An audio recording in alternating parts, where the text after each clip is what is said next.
Hello and good morning, everyone. Welcome. We're glad you can join us today.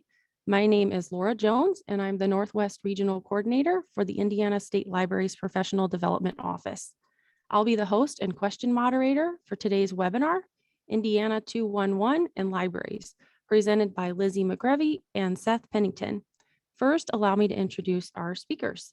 Lizzy McGrevy is a domestic violence specialist, outreach specialist with Indiana 211. She has worked with Indiana 211 for 3 years and also worked as a case manager prior to this role. Lizzy provides statewide outreach for Indiana 211. Lizzy enjoys hiking with her dogs, playing board games, and reading. Seth Pennington is a program director with Indiana 211. He has 4 years of experience working alongside the executive team of the organization.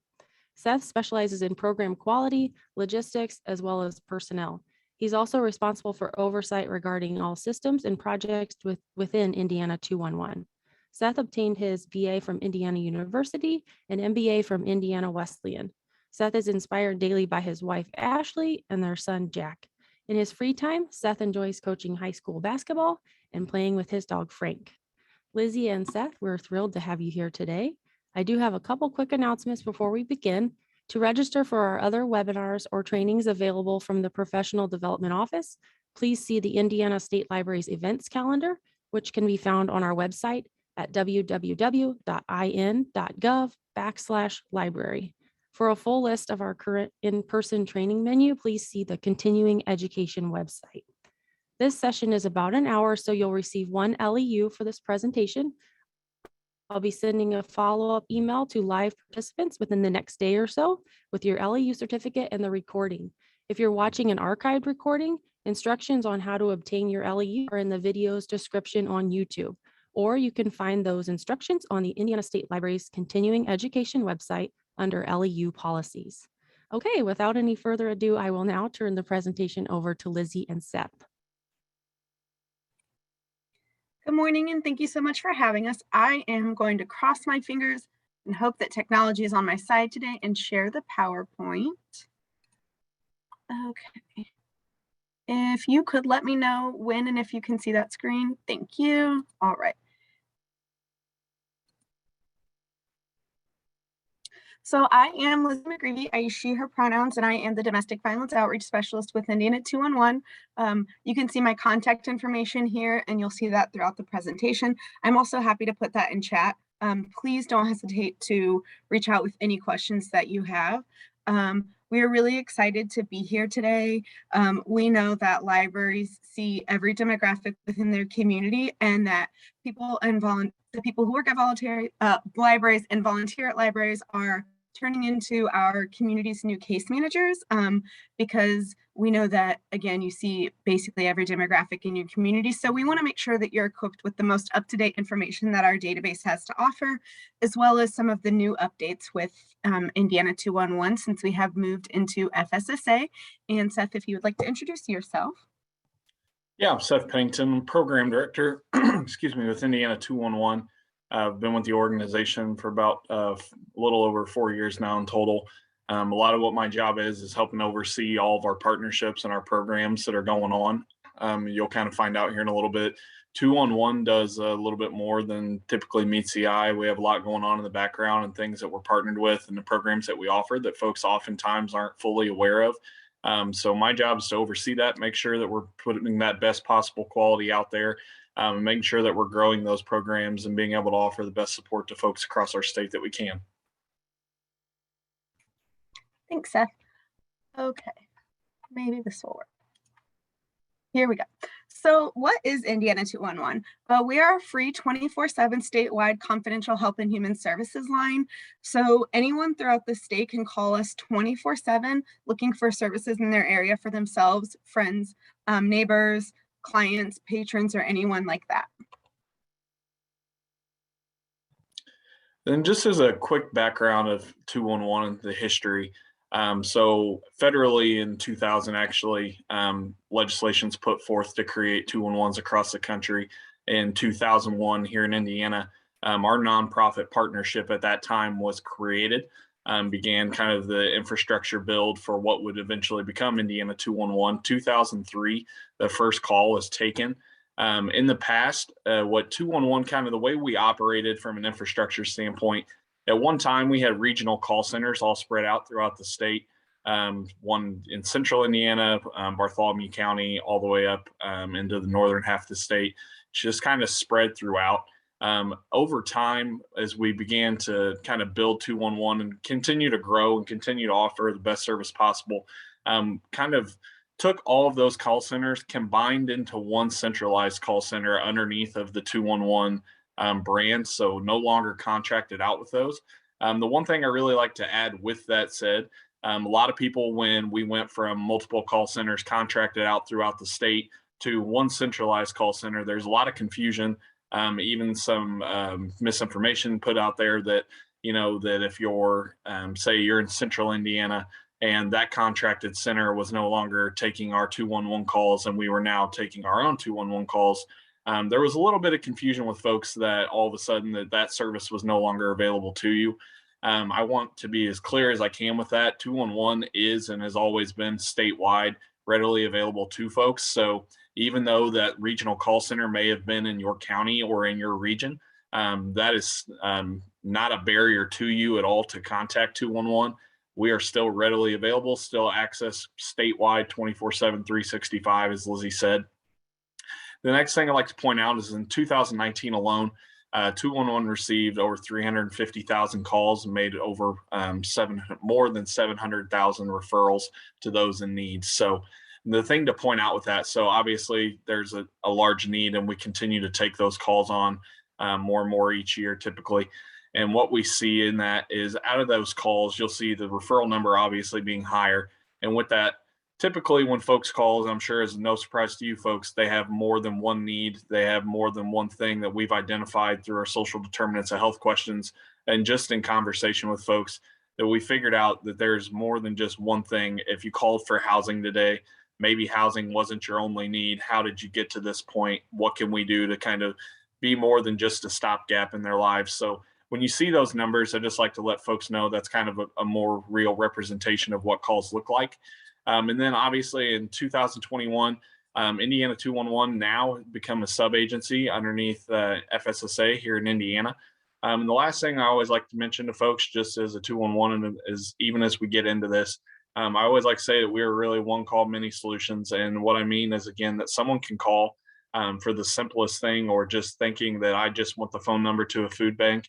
And in the process of that call, yeah, you may get the referral to that food bank, but we may identify several other areas of need. We may identify that there's several other things that 211 can offer to that caller, just knowing their situation, being able to ask them certain questions, more of what Lizzy and I will get into. But I really like to try to emphasize that, because 211 typically is really just known across the state a lot of times for utility assistance, housing, and food.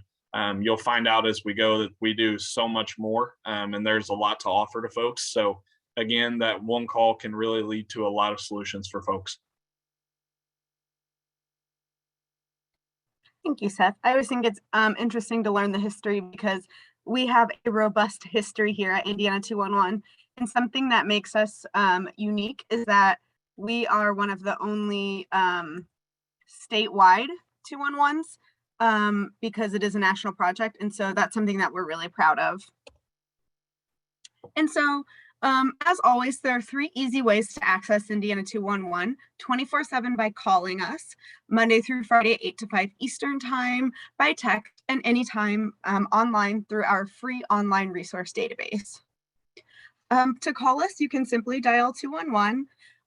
One important thing about pointing out that 211 is a nationwide project, that means that the surrounding states also utilize the 211 dialing code. So if you're on a border county, it's possible that you can get shifted to the next state. If that occurs, please let us know the date and time that call occurred, and then what call service you use, such as AT&T or something like that, so that we can address it. It's happening far less frequently, but we want to make sure we're on top of that. So you can always use this 866 211-9966 number, and that will get you directly to Indiana's 211. And I found that 866 number also works best if you're dialing from an office phone. When I had an office phone, it would get extremely angry if I had the audacity to dial in only 3 numbers. So you can use this 866 number, and that will always get you to us. And these phone numbers are available on our webpage as well. And calling is available 24/7, and you will speak with a live community navigator. So who can call? I think one of the myths about 211 is that only the person who's seeking services can call, and that person has to be in a direct crisis.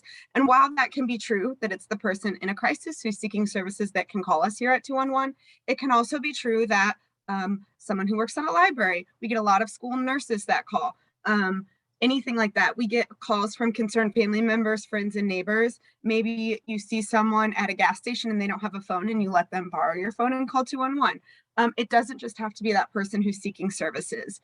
And you don't have to call about a specific service either. It could be that you're saying, I'm seeing a trend in my library where people are coming in and requesting food services or domestic violence services, or school's out and I'm unsure of what the summer meal programs look like. You can call and ask about those things as well. So please don't ever hesitate to call. We can always attempt to find something for you. So any Hoosier, again, seeking services or helping someone seek services can call us 24/7. Additionally, callers have access to interpreters for over 240 languages, completely free of cost, 24/7. First, the caller will be placed on a brief hold after their community navigator is identified. That interpreter will be placed on the line and then will stay on the line during the duration of that call. One of the things that we offer at 211 is what we like to call a warm handover to another service. We typically make those for services that are more 24/7 or are about things like substance use disorders or perhaps domestic violence. Or interpersonal safety reasons. So what happens is the navigator will call, say, the Julian Center with that caller and interpreter still on the line. And then they will stay on the duration of that call to make sure that those services are complete or help find another service if services are unavailable at that time. So that's something I always like to point out as well. Callers will be placed in a queue based on the selection they make when they call.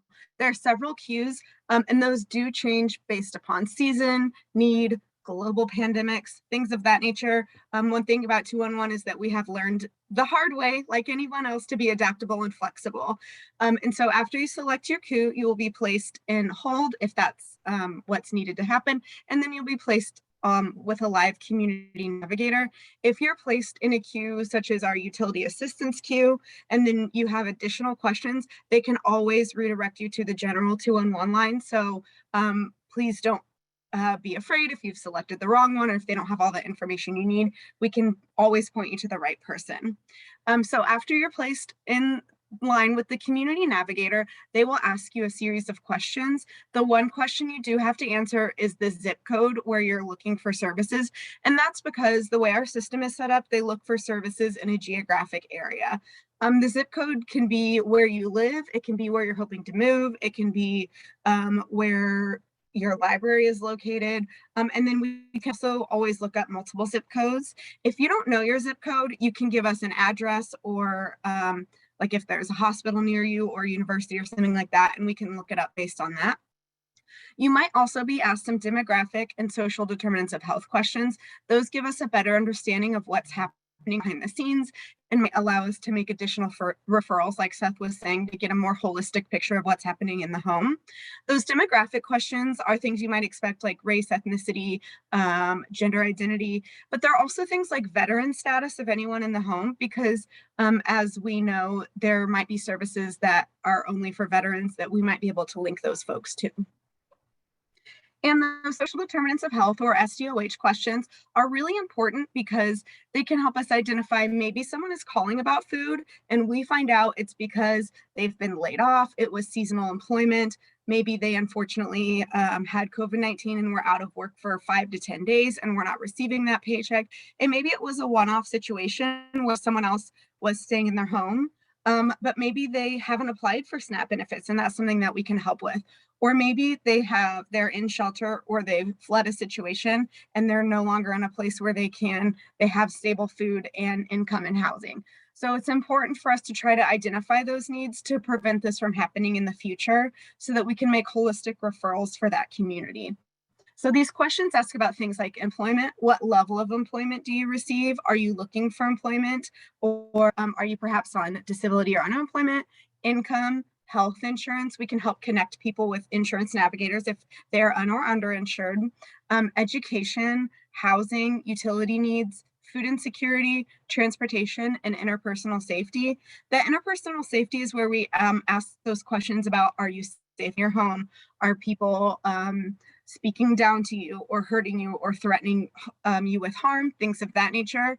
We do get several calls for people asking for shelters, and then asking these questions, we find out that they are fleeing a violent situation, and we want to make sure that we're putting them in the safest shelter possible. And there might be a different pot of money for people who are fleeing a violent situation, or maybe are a survivor of sexual assault. So we want to make sure we are really hitting it home with these referrals. Another option for connecting with 211 is texting. Again, that is available Monday through Friday, 8 to 5 Eastern time. And again, all of this information is on our website as well. You can simply text your zip code to 898211. These conversations are, again, with a live community navigator. This can be a great option for people who maybe don't have minutes, who don't feel comfortable or safe speaking on the phone about what's going on. Maybe they are sensitive topics and you're on a bus getting somewhere or waiting in a doctor's office and you don't want to have those conversations out loud. Totally fine to text us.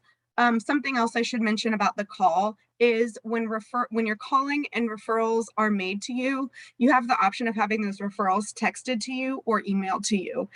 If that's a safe option for you, so that you don't have to write down everything or remember everything. The nice thing about texting is that will all be texted to you as well. Of course, you can find us online 24/7. You can visit us online at www.in211.org. Anyone can access our free online database, and the whole website can be translated.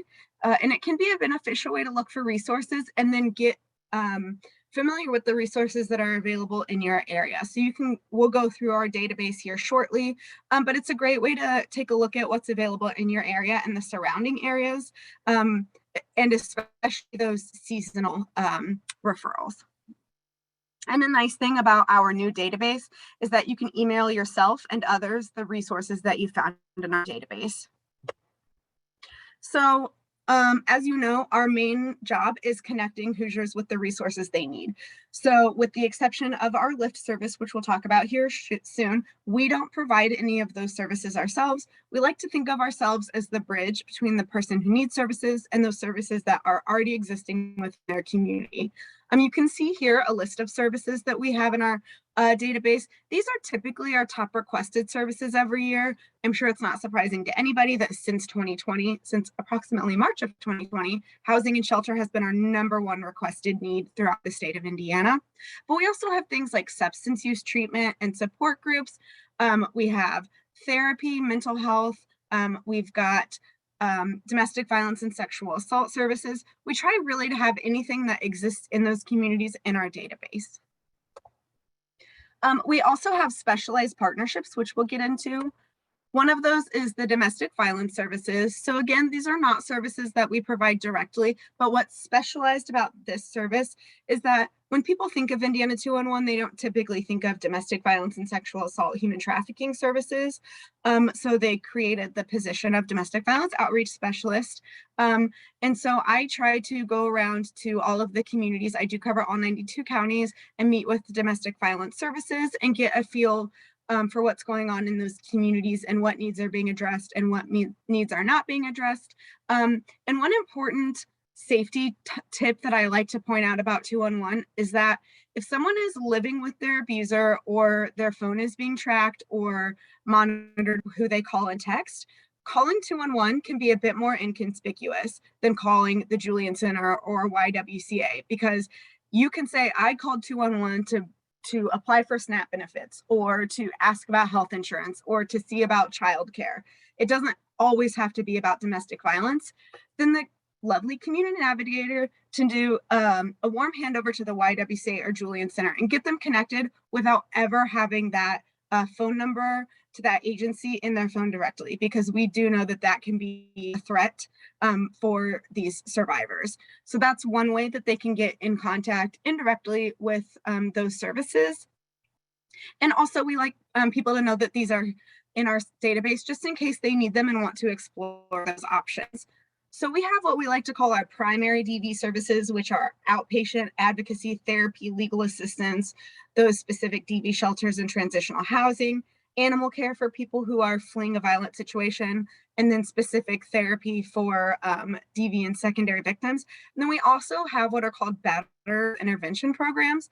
And those are programs that are certified by ICADV to help those who are using domestic violence and IPV against their partners. So we do have those in our system as well as information about victims' compensation.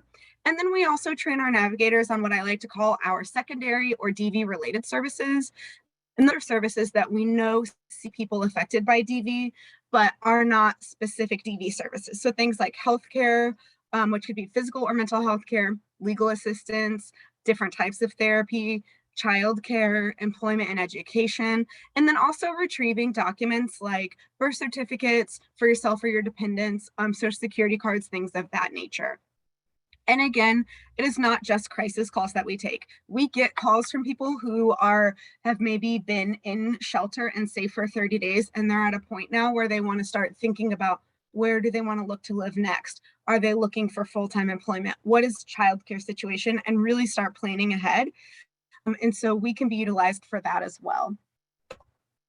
We also have a lot of food services in our database. I think this is something that a lot of people know about 211, but what they might not know is the extent at which we have these food services. We have, of course, your food pantries and your soup kitchens, but we also have those free information about those free lunches and breakfasts when school is out. We also have a lot of seasonal information about Christmas and Thanksgiving food baskets. So please don't ever hesitate to reach out if you have questions about those things. And another cool thing that we offer is the SNAP, formerly known as food stamp, pre-screening. This is free, confidential, very quick, and it can advise people to begin the actual SNAP application, and it will give you the link to apply for that directly. The free SNAP pre-screening is something you can do over the phone. You can call and specifically ask for the SNAP pre-screening, but that's also something that will be addressed in those social determinants of health questions. You can also have a free and confidential pre-screening available through text. This is automated, so this texting feature is available 24/7, and it is also available on our website. Again, 24/7 and absolutely free, and then it will give you the link to apply to that service. And Seth, would you like to take it away with OpenBeds? Absolutely. So when we talk about partnerships with Indiana 211, one of the biggest partnerships that we have started about 4 years ago, and it's a partnership between 211, a company called OpenBeds, and DMHA. And what OpenBeds is actually a software platform that 211 has access to. And what this platform gives us the ability to do is in real time make referrals for folks, whether it be based on mental health treatment that they're in need of, substance use treatment or opioid use treatment. And what this really allows us to do is get someone's information from that caller standpoint. And I'll explain a little more in the next slide, but versus the traditional way that folks have, you call somewhere and you try to find the opening, or you hope that maybe that place accepts your insurance, or you're just doing Google searches, things like that. What our job in this platform is, we have that information. We ask some questions of folks. We do a quick assessment with them. We're able to take their information and really narrow down a specific treatment option that would be available for them based on exactly where they're at in their life. That's really the biggest thing with our staff in this program, is I like to say we meet folks where they're at, whether they're uninsured, whether they have private insurance, maybe they have Medicaid. We find whatever that is, we find the substance that they're currently using, how often they're using, are they considered high risk based on, are they an intravenous user, just different things that our staff will ask and figure out. But we will use this platform to take all of that information and then really figure out what's available to them and in real time. So what I'd like to also add, and I'll talk a little bit more in the next slide, is there is an option in there that we can see bed availability. So if Lizzy were to call 211 right now and to give me her information and go through, I can use this platform from a 211 standpoint to identify a mental health or a substance use option for her that shows bed availability that I can know as whether it's an inpatient facility, residential, it could be outpatient, whether they have walk-in access, a number of different things that we can really help narrow down. The other thing I always like to add, again, like anything else with 211, it's 24/7, 365. Our staff that are on this line, that are in this queue, are specifically trained to OpenBeds directly. So they have a little bit different training. I don't say different, I should say more training than some of our other staff. That they are some folks that are really dedicated to the mental health and substance use side of things to be able to provide that best referral possible. And Lizzy, if you can go to the next slide for me. So what I like to add within OpenBeds, there are two different types of organizations in there. There are referring agencies and there are receiving agencies. So 211 actually is a little bit unique in the OpenBeds platform, and we do serve as a referring and a receiving agency, which I'll explain a little bit more here in a moment. But the referring agencies that are there, what that really means is those are the folks that can go in. I can take the caller's information or the client in front of me, and I can refer out to any organization that's listed within OpenBeds, maybe Eskenazi Midtown or New Vista or whoever it may be that's listed within that's a good fit for that individual. They can go through, we send an electronic referral through the system, gives us direct communication with that organization to be able to not only have direct access to communicate with each other, also gives us the ability to follow up and make sure that that individual is not falling through the cracks, and that, maybe that one referral was sent and, we get busy, things happen with folks. Maybe they reached out, weren't able to get a hold of them, things like that. And that's all tracked and it's all basically laid out like a conversation for us internally, so that we're able to track that. We're able to make sure that that individual did get connected. Maybe someone didn't get a hold of them. It's our job then on our team that we're going to follow up and make sure that we keep trying for this individual to get them where they need to go. Again, on the receiving organization side, those are individuals who are receiving referrals. So again, those are typically a treatment provider. What I like to say is 211 acts a little bit differently. And the reason being, we are not only an organization that refers out, because we do take those calls in through 211. They can select our OpenBeds queue. And what that does is we like to be that stopgap for folks. We like to be that connection piece that, especially I'm sure as you folks have had in your field, that we get it from schools, we get it from a number of places that there's a need presented, and maybe we don't really know exactly what the next best step for this person is, and versus going to Google or anything like that and just kind of hoping we find the best place or we find something that may work for them. 211's a really great option in this aspect that, they can call, they can connect that individual with us, and we will go through and we will be that referring piece on their behalf. The other piece, and we'll talk about it more on the wraparound side, 211 is a receiving organization in the platform. And the reason being is we are in there to also provide wraparound services. So not only do we cover the substance use and mental health side, one of the biggest things that the Department of Mental Health and Addictions here in Indiana and others, when we launched this project, wanted to be sure of is, getting folks into treatment is a great first step. The next step to that is once they're leaving, what are we doing? Are we sending them back into the same situation they just came from? Are they leaving and they're homeless and they have nowhere to go? Do they not have food? Are they going to struggle to find employment? That's really what 211 also serves on the back end. So one treatment provider could have an individual who's about to discharge in 30 days. They can send us an electronic referral and we will reach out and we will start working with that individual to locate options for them before they were to leave. The same as that maybe somebody is on a wait list, or maybe they're, waiting on that next step for their Medicaid.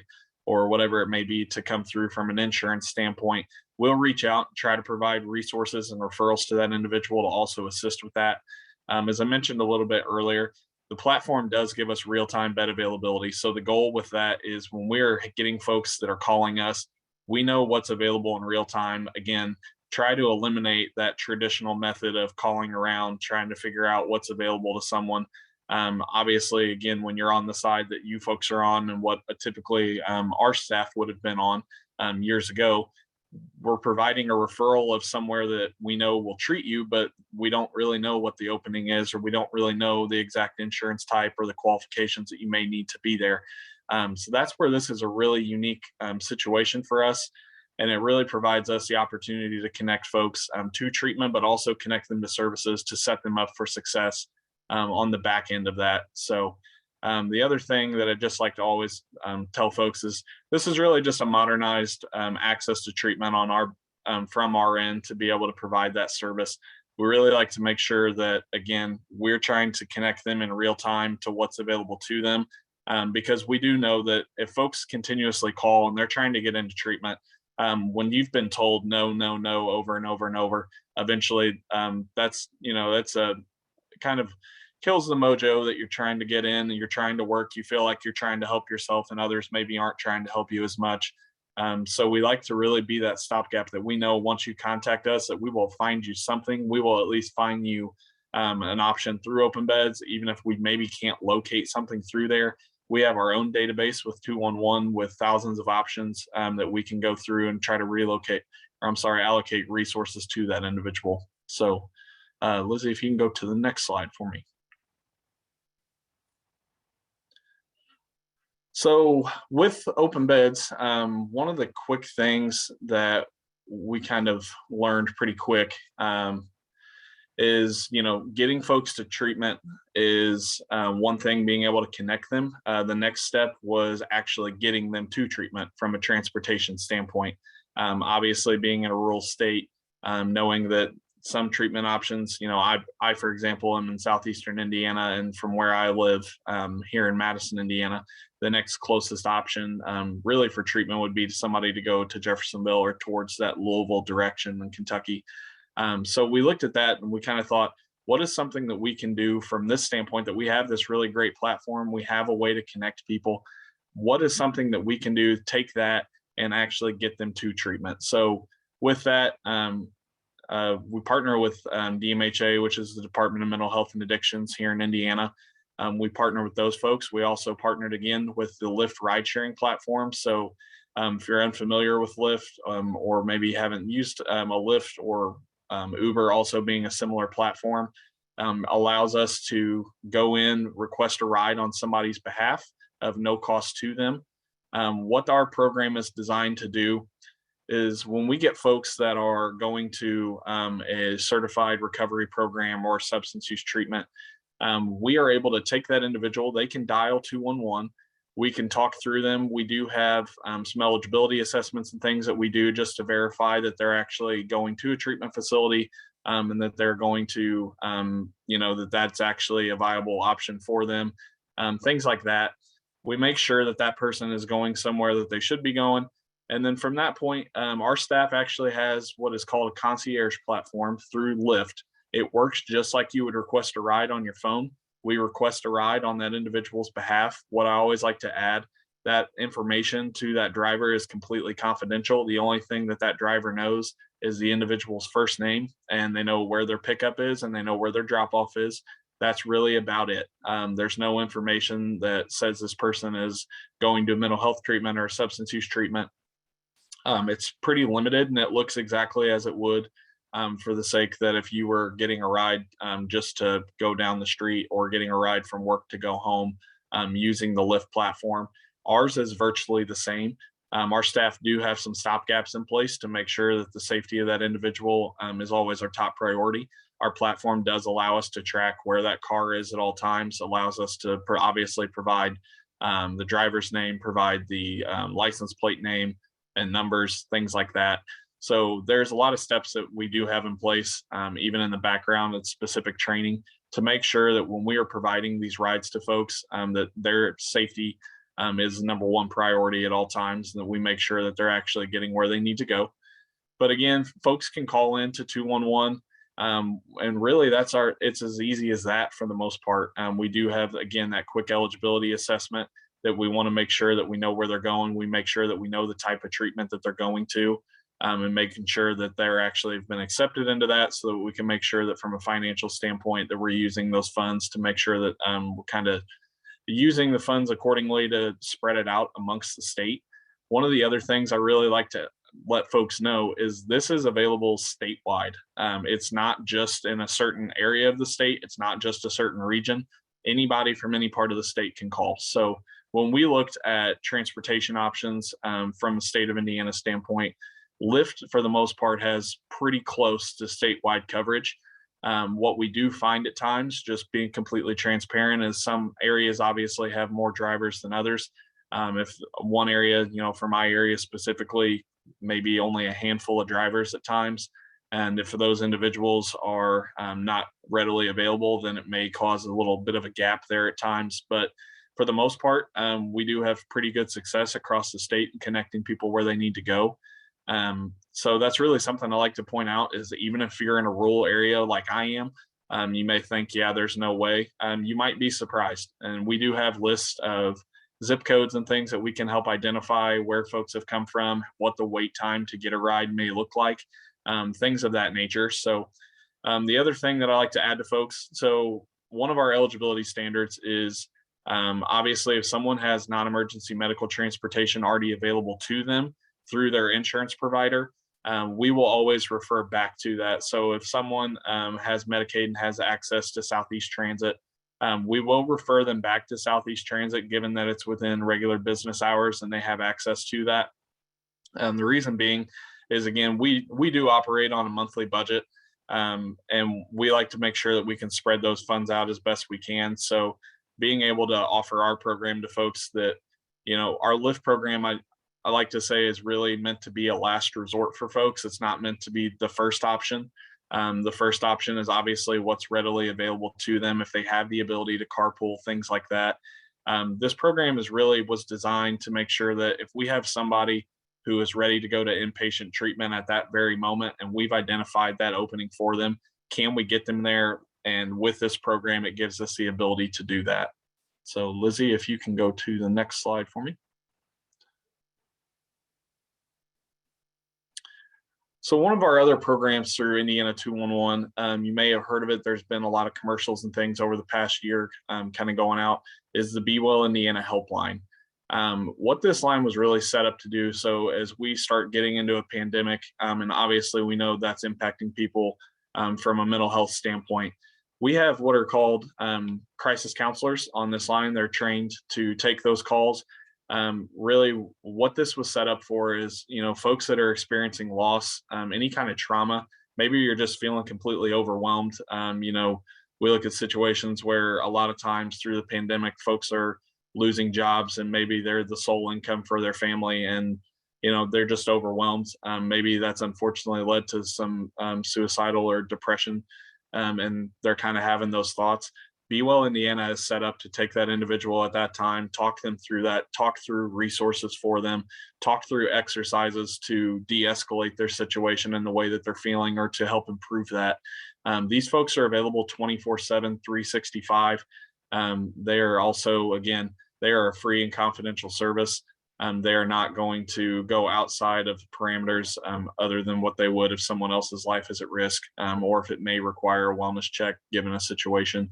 But for the most part, our job and the way that we look at that is we want to take those folks that are in crisis, or those folks that are struggling with their mental health at that time, or just need someone to kind of vent to, get that out there and be able to get some advice back or get some awesome resources.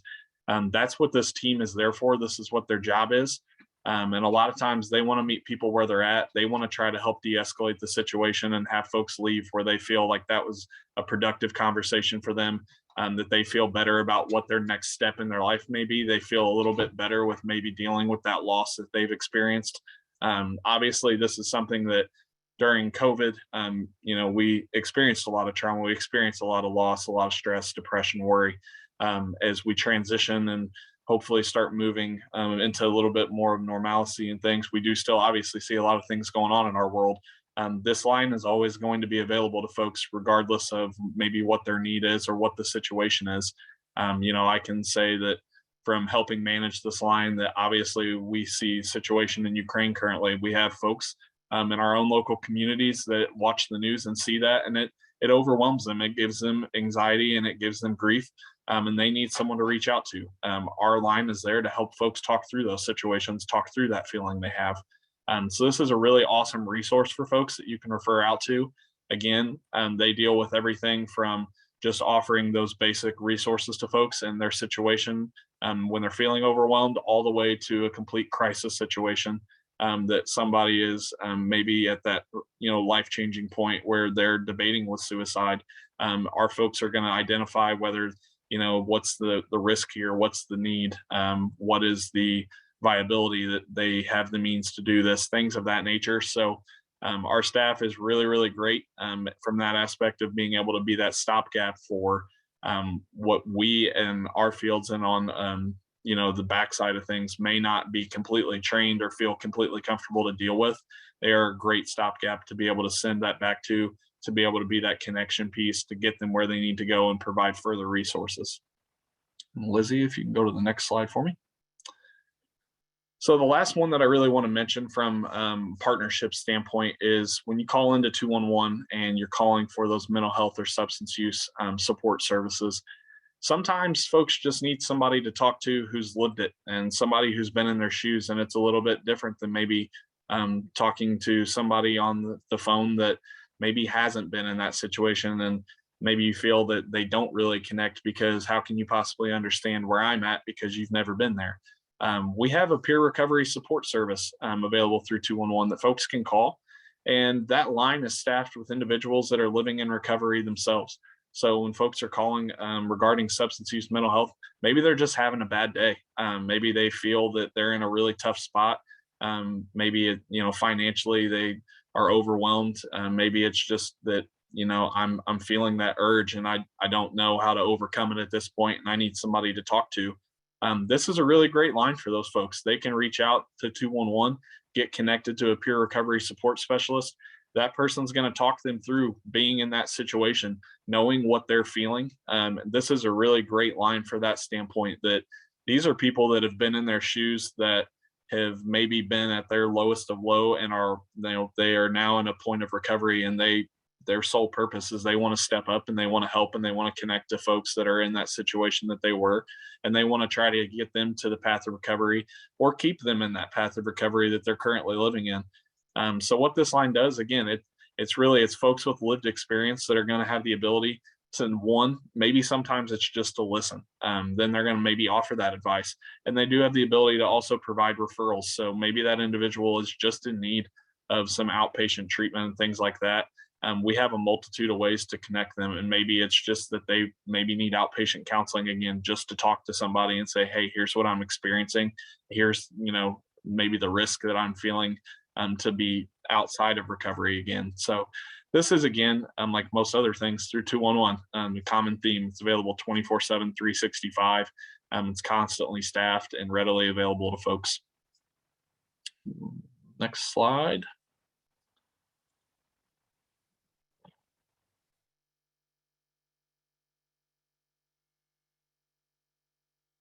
It would help. You'd think after 2 years I would know to unmute myself, but here we are. So one of the things that we do provide at Indiana 211 is outreach. So I provide outreach to every county throughout the state. One of the benefits of virtual meetings is that I can be in 6 different counties in one day. So that has been kind of a blessing. And there are various types of outreach, and there are even some that aren't listed on here. I can get very creative with outreach. So please just let me know what your needs are, and we can really format that to what you need. So we can attend events as booth or a vendor. We can do presentations like this, or even a more condensed or tailored presentation. We can provide materials about Indiana 211. We currently have bookmarks available in English and Spanish, presentations and trainings, question and answer sessions where we maybe just get on a call and answer some questions. Or if your community just has a lot of feedback about 211, we're happy to sit in and listen to that and try to provide some answers. Meetings like SOC, those systems of care meetings, DV coalition meetings, substance use task force, DV task force, things of that nature. And just ask, we can get creative. One thing I'm really hoping to do when and if things are safer is set up booths at some of the local libraries and just sit and answer questions that people might have about 211, whether that's about how to utilize our resources, any feedback they might have, whether it's agencies asking how they can update their information, anything like that. So we are trying to make a big push in the libraries right now because we want to make sure that, again, you're equipped with all of our up-to-date information. So if you want anything like our Indiana 211 logo, if you want a blog post for your website, if you want to talk about maybe having our website populate when they open the browser or having it be a bookmark, or whether that's us coming in and providing a training to your patrons, whatever that looks like, I can be very flexible. So please don't hesitate to reach out. Again, my email is up here and I will put that in the chat at the end. So updating and adding agency information. If you're with a library, your agency information is probably already in our system. We ask that you update that annually. Someone in your organization will get an email requesting that that information just be checked over in our database and that you make sure that that's all still correct. If you're having changes between those 12 months, you are welcome for free anytime to go in and make those updates. You can do that by simply going to our website, selecting service providers, search and update your agency's organization information, and then search and select your agency and make those updates. We can go through that tab briefly when we get to the website.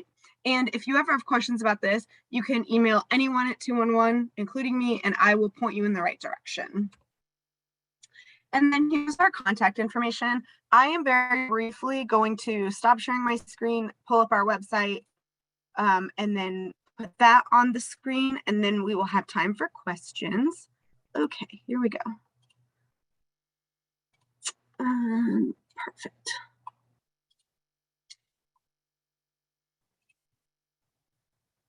Okay, can you see my screen? Perfect. So when you pull up, when you type in Indiana21 or IN211.org, it will direct you to this community OS. That's fine. This is our home screen. You'll see over here where it says sign in. I wish it said employees only. You do not have to sign in. In fact, you won't have a sign in to update your information or search for anything. So please ignore that. You can see our phone numbers here. Under About Us, you'll see some other information. Service providers is where you'll go, like I said, to search and update your organization information. Find Help is where you can go to our brand new shiny Indiana 211 Connect database. This data dashboard is really cool. It has been the product of some awesome stuff now that we're with the state and we've got more hands on deck. So this will give you data about the state or an agency or various counties. And you can play with the date ranges here as well. It will talk about the call volume, the top 5 needs categories, caller demographics. You can see here and you can filter through those demographics. And then it will also show the amount of calls in your area. And then if you go to referral data, that will give you more information about what specifically is being referred, because it might say housing is the #1 need, but what does that really look like in terms of referrals? So you can see here, this is for the whole state, what those top 10 referral categories are. And then it will also show you the top 5 unmet needs. I think this can be really helpful, especially if you're in a community where they're really looking at breaking down those barriers, and it can show you what some of those are. Again, housing is in the top one. Typically, these all fluctuate within the top 5, but housing has remained #1. And then the reason for those services being unmet: services unavailable in the area, lack of funds for that service, things of that nature. If you ever have questions about this, you can come down here and email us, or if there's data that you suspect that we collect, but we aren't showing it here, you can email us about that as well. All right, and then these in different colors are what I call our temporary or seasonal services. So you can see here tax assistance resources. So we do have information in our database about free and reduced tax preparation throughout the state. This is where you can look under free COVID materials for those at-home tests and the masks, and then our energy assistance information here as well. So you can go to Find Help, Search and Connect, and it will take you to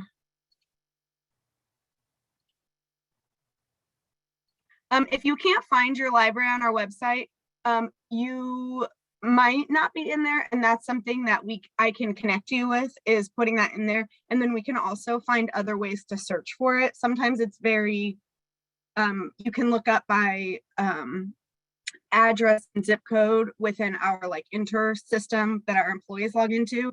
So please shoot me an email and we can figure out whether I need to look it up differently or whether we need to add you in there. So just let us know, please. And this will take you to our new shiny Indiana 211 Connect database. This might be different than what you're used to seeing. It was updated less than a year ago, I believe. You'll see a login here. You don't need to worry about that. There are 4 ways to search under our new database, which is great. So you can search by keywords up here. The keyword could be food.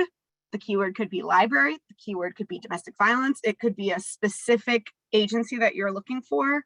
And then if you scroll down here, you can search by the state programs which are offered. It will give you more information about eligibility and application process. And then this is broken down into types of resources that we have. I really like this community resources section because it gives you a little bit more of a holistic view of the things that we do offer in our database and those services that are available in your community. If you see here personal safety, that's where you'll find the things like domestic violence, sexual assault, sane nurses, things of that nature. And then finally, you can browse by category. This will also give you a more enriched view of what we offer in our database. If you go to housing, you can see here it breaks it down into lists for you, which I think is really helpful because that's how my brain works. And then it will show you some of those within those lists. And then you can also choose view all housing. So just for an example, we'll go up here and we'll put in food and search for that.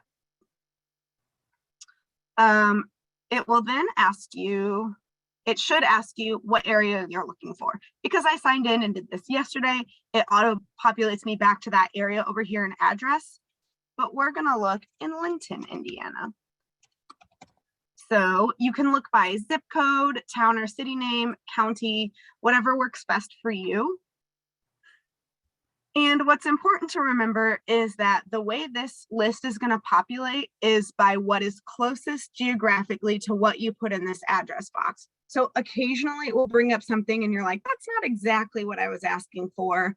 For example, trustee assistance, maybe you're not thinking about that in terms of food, but it is the closest in proximity to Linton. So you can scroll down the list, see what best is representative of what you're looking for. Okay, we're interested in the Linton Community Food Pantry. You can click that and it will take you to more information about that specific service. You can see here the share button. It will allow you to email this information to yourself and others. What comes up first is the name of the service, and then Sun Ministries is the name of the agency which provides that service. It will give you the service area. So sometimes that's a zip code, sometimes that's by township, county, might be statewide. So you can see that there. Next steps, sometimes here it will be like call for an intake, something like that. Sometimes it's just a walk-in, what you need to bring, eligibility guidelines, and then it will have things like the time zone, which is super helpful since we're statewide, then languages available, their website, things of that nature, address. And then if you scroll down, it will give you similar resources in the area to give you a better idea of what's around. And then it will also give you the other services, if any, offered at this location. So that's one way to look things up. And then if you want to get back, you can just click up here on Indiana 211 and it will take you back to this directory or the database. And then if you want to look for personal safety, and if at any time you've decided that you want to change the geographic catchment area, you can come over here and you can put in a zip code if you want.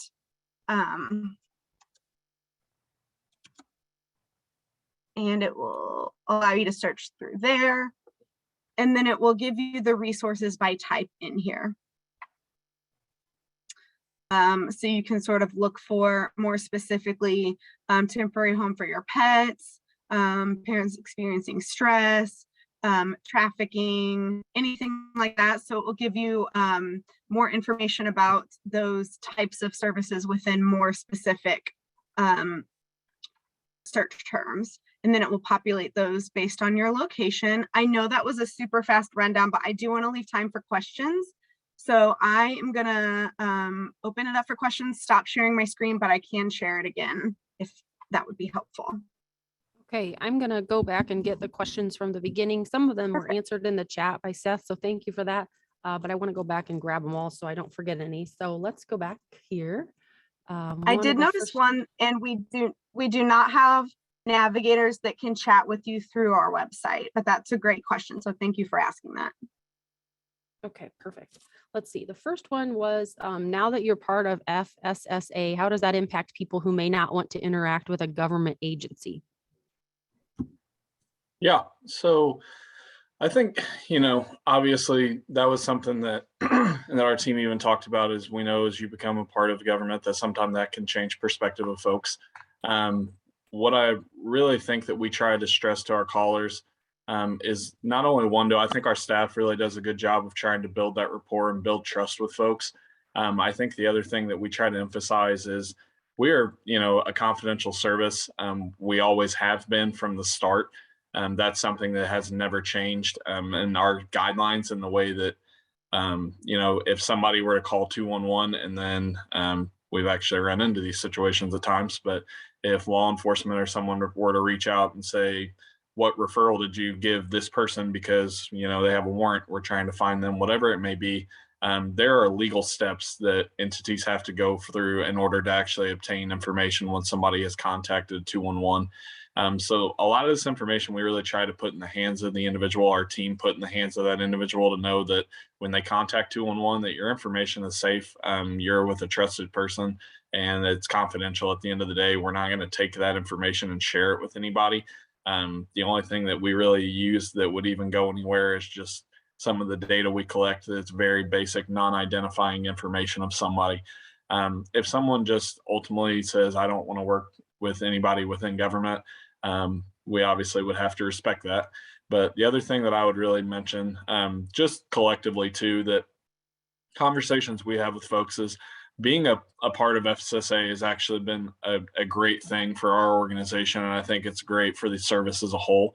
Reason being, it offers us a lot of flexibility that we didn't once have. And it offers us a lot of access into resources that we didn't once have.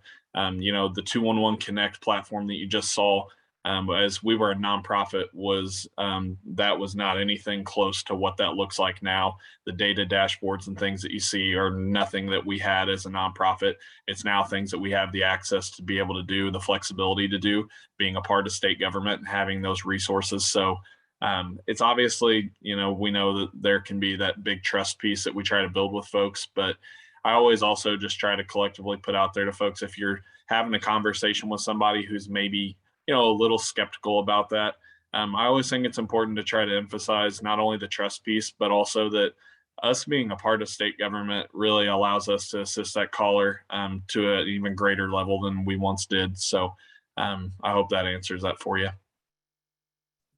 Okay. Next question was, does this program partner or work with Aunt Bertha like our local Wabash Valley Connect? It's a great question. So what I can say is in the past, 211, Aunt Bertha, and several other platforms all kind of were completely separate, had their own databases. I don't want to say we all kind of did our own thing, but we all kind of did our own thing to a degree. Now being a part of state government, I know that there are conversations going on as far as a partnership to kind of bring everybody together and make sure that collectively that the resources that are being offered are as best as they can be for folks across the board, regardless of where their entry point is. So what I don't want to say that we are completely directly partnered with Aunt Bertha at the moment or anything like that. We're not. We do have our own database. They have their own. But what I can say is there are conversations happening at a higher level that if you're interested in those conversations, happy to connect you to Tara Morse, our state director. But those conversations are happening, which is a good thing. And folks trying to take a look that what resources individuals have in different organizations and how we can kind of make the best central hub of resources for folks that we can, make sure that all that information is being shared. So that's a great question. We have a couple of questions and comments kind of that go along together. Wondering about hosting a virtual presentation for a staff development day at the library, maybe like an hour with some question and answer at the end. Is that something available? Absolutely. Lizzy will be the best person to reach out to for that. She will get you connected on all fronts when it comes to resources and outreach. Yes, outreach is my favorite part of the job, so please don't hesitate. You will never bother me if you email or call me asking for outreach. Okay, the next question was, did Indiana 211 take the place of the Indiana Family Helpline, which is no longer active? No, Indiana 211 has always been its own separate entity as far as that goes. What I can say, there are lines across the state that we do partner with, some of that we didn't mention today, just because of the way they work. But there are times that you may call one organization, for example, Adult Protective Services. We staff that, and your folks are calling into APS, Adult Protective Services there, and you're talking to a 211 team member who's trained in APS. We do have times that we kind of support lines. We didn't take the place of the family helpline.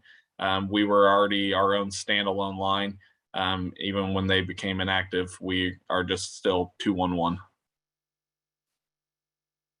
Okay. Next, we have a question about what if a Hoosier doesn't have a phone or cannot call or text? Can agencies work with them via email or online chat? We have patrons who simply cannot call a state agency or drive to an office, but they do need help and need to sign up for programs. Their only way to connect is via a library, computer, internet. What do you suggest they do? So those are tough situations, obviously. I think our biggest thing is in those situations, if someone only had access to a computer alone, maybe trying to work with that individual through the 211 Connect line or 211 Connect part of our website to be able to identify those resources would be really helpful. Actually, if you don't mind, I will share my screen really quick. Sorry. You guys able to see that, Lizzy? If you can verbally let me know. I can see it. Okay. So if you have somebody in that situation, calling or anything of that nature is maybe not an option at all.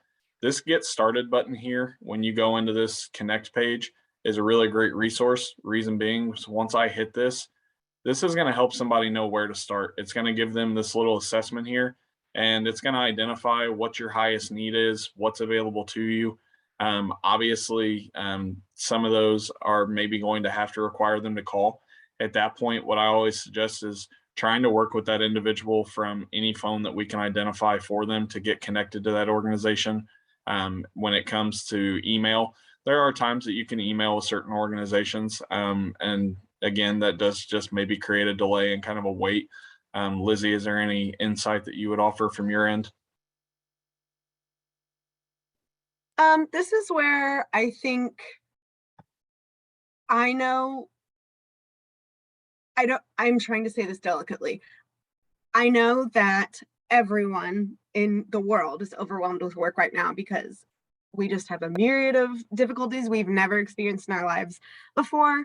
But when I did case management, something that I would sometimes do is go onto the 211 database and just make a list of services available so that if they come into the library, or if they're meeting with a case manager, or if if they have a case manager or someone else they're working with that has a phone or access to internet, that they can find that out as well.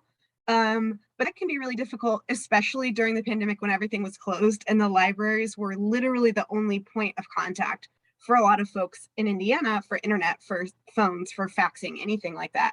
And so I think, yeah, I mean, just letting them know that that's something that they can utilize on a library computer, or if they have, like, again, case managers and stuff they work with, that's kind of what I can think of. But I am going to make a note of that and think about that. And I am happy to email Laura with any creative, brilliant solutions I come up with, hopefully.